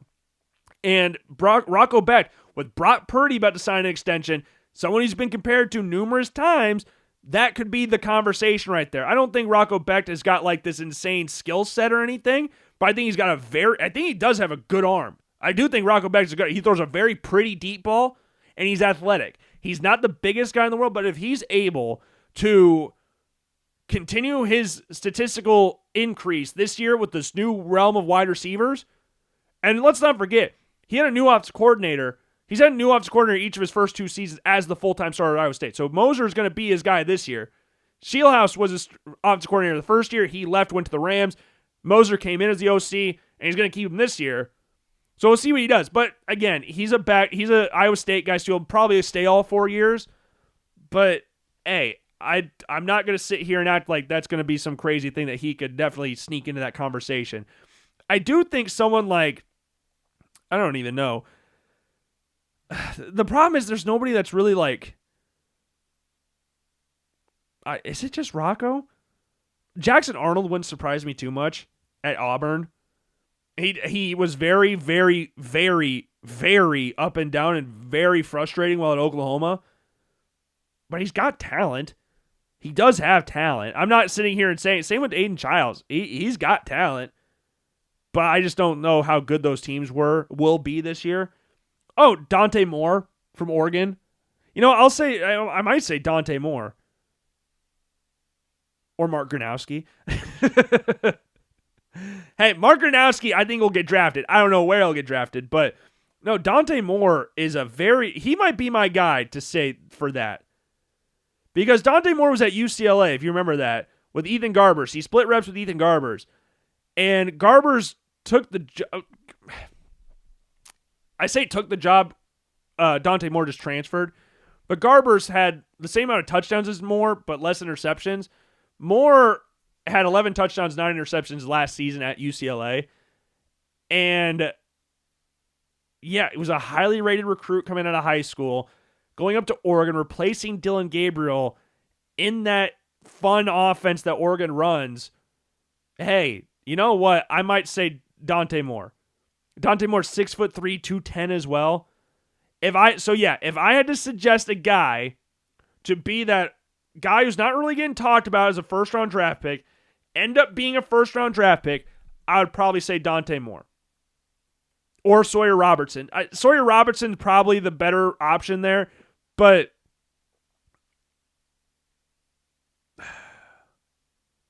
see, I would say Rocco Becht would be a guy there too, but I'm starting to have a hard time thinking that Rocco Becht goes any other. I think he just stays all 4 years. But you know what? Is Sawyer Robertson a crazy shout? Or is he talked about as a first round guy? Or not first round guy. You know, I'll say Sawyer Robertson. But Dante Moore from Oregon, Rocco Becht, I think those are guys that also could have conversations. But I think Sawyer Robertson is the most likely at this point in time to be that guy that could creep in to the first round. Because as of right now, I would say I have him higher than the other guys. But you got like Sam Levitt's also in that conversation. You've got John Mateer from Oklahoma, transferred down from Washington State. Those are guys in that conversation. Nico, now at UCLA, that's a conversation piece there as well. Fernando Mendoza. Fernando Mendoza. Remember, he transferred from Cal. He's got some talent. Dude transferred from Cal going to Indiana.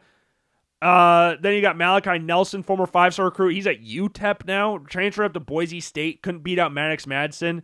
So he's now at UTEP. I have no idea what he's doing there. But I don't know. I'm going to say Sawyer Robertson. Because like Sam Levitt is somebody that you could convince me could get drafted in the first round. You could convince me that you could think he'd taken there. Maybe Beck at the same time. I don't know. I'm going to say Sawyer Robertson's that dark horse guy. But I could be very, very wrong. I could be very, very, very wrong. And I'm open to that. I'm perfectly open to that. But yeah, I think that's all I've got for you today on this Thursday edition of the Logan Blackman Show. I do hope you enjoyed the show. I do again apologize for it being a day later than what it usually is. Usually these come out on Wednesdays. This one's a day late, but hopefully not $1 short. I hope you enjoyed it. Oh, Jordan Travis retired, which I thought that was interesting. I just saw that today. Former Florida State quarterback now retiring. So sad, but stuff like that happens. But again, that's going to be it for the show today. If you enjoyed it, that's awesome. If you didn't, I sincerely apologize. Try to be better next time. Make sure, again, to follow all the different links to the social media pages that I talked about before. Twitter, Instagram, Facebook. Make sure to check out the blog post, LoganBlackmanShow.com, the YouTube channels, Apple Podcasts, Spotify, all that great stuff. I've been Logan Blackman. I will see you guys later. Peace.